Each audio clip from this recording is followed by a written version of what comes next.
The last one disorder of circulatory system is the asthma. Asthma क्या चीज़ होती है कि हमारी जो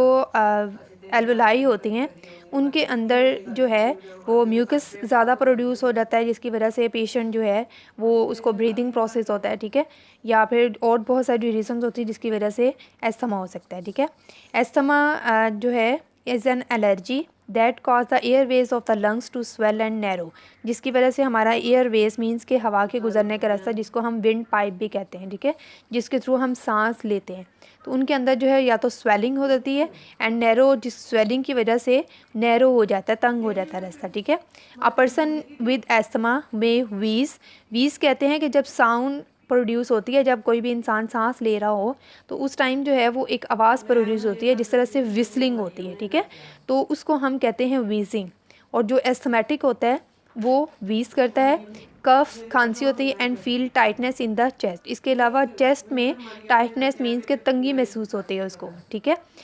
कॉजेज़ हैं इसकी, the things that can cause asthma are called allergens. जो कि हम कोई भी एस्थमा क्रिएट करते हैं उनको हम एलर्जेंस कहते हैं, ठीक है। जैसे कि डस्ट माइट्स हैं, हवा के अंदर जो है वो छोटे छोटे ज़र्रात मौजूद होते हैं जिनको हम डस्ट माइट कहते हैं। पोलन ग्रेन्स होते हैं, ठीक है, पोलन ग्रेन्स जो होते हैं ये मोस्टली प्लांट्स से होते हैं और इनकी वजह से जो है वो एस्थमा, ये हवा के अंदर अगर आप कभी गौर करें तो आपको छोटे छोटे से ज़र्रात से नज़र आते हैं, ठीक है, जिस तरह से रुई के जिस तरह से हेयर लाइक स्ट्रक्चर होता है, तो ये पोलन ग्रेन्स होते हैं जो कि किसी भी हमारी अगर कोई इंसेक्ट है या बर्ड है, ठीक है, तो ये जब किसी भी फ्लावर पे जाकर फूड इनटेक करते हैं वहाँ से, तो उस वजह से जो है उनके साथ जो है वो पोलन ग्रेन उनकी बॉडी के साथ अटैच हो जाते हैं और जब तो वो वापस जो है वो फ्लाई करते हैं, एयर फ्लाइट मोड में आते हैं, मीन्स के उनका जो बर्ड होते हैं जैसे इंसेक्ट हैं, तो उनके साथ वो पोलन ग्रेन जो है वो हवा में जो है वो स्प्रेड हो जाते हैं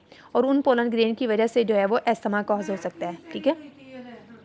एंड सम फूड में कॉज एस्थमा, और कुछ ऐसी फूड भी होती हैं जो कि एस्थमा क्रिएट के, जैसे कोल्ड ड्रिंक्स वगैरह हैं, तो इनकी वजह से भी एस्थमा हो सकता है, ठीक है। सिम्टम्स हैं इसकी, सिम्टम्स ऑफ एन मीन्स के अलामात क्या हैं एस्थमा की, तो ये है एस्थमा अटैक में कफ, जिसकी वजह से कफ होती है बहुत ज़्यादा, शॉर्टनेस ऑफ ब्रेथ होती है, सांस जो है वो आपका उखड़ना शुरू हो जाता है, ठीक है। वीजिंग होती है, मीन्स के जब सांस लेते हैं तो उस टाइम आपकी सांस में जिस तरह से विस्लिंग हो रही होती है, ठीक है, तो उस तरह की आवाज़ आती है। एक्सट्रीम डिफ़िकल्टी इन ब्रीथिंग, सांस लेने में बहुत ज़्यादा मुश्किल होती है। चेस्ट पेन होती है, स्वेटिंग पसीना बहुत ज़्यादा आता है एंड इंक्रीज पल्स रेट, जिसकी वजह से आपका जो पल्स रेट है मीन्स के नब्ज़ जो है वो भी तेज़ हो जाती है, ज़्यादा हो जाती है, ठीक है।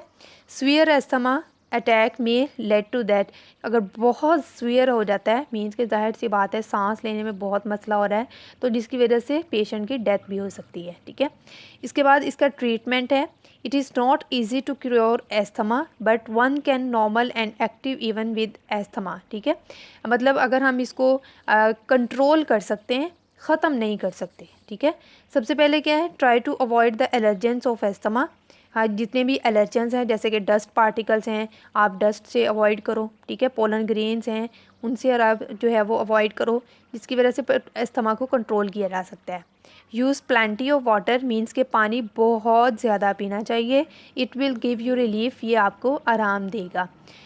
On advice of a doctor use medicines और इन्हेलर, इन्हेलर जो है वो एक जिस तरह से एक स्प्रे होती है जिसके जो कि हमारी जैसे ही हमारी जिस तरह से उसके अंदर एंटीबायोटिक्स मौजूद होती हैं, ठीक है, जो कि हमारे एस्थमा को कंट्रोल कर सकती हैं, ठीक है, तो फ़ौरन जो है वो इसको यूज़ करते हुए यूटिलाइज़ करते हुए हम एस्थमा को कंट्रोल कर सकते हैं, लेकिन कोई स्पेसिफिक मेडिसन इसकी जो है वो अभी ईजी नहीं है इसको कंट्रोल करना, ठीक है।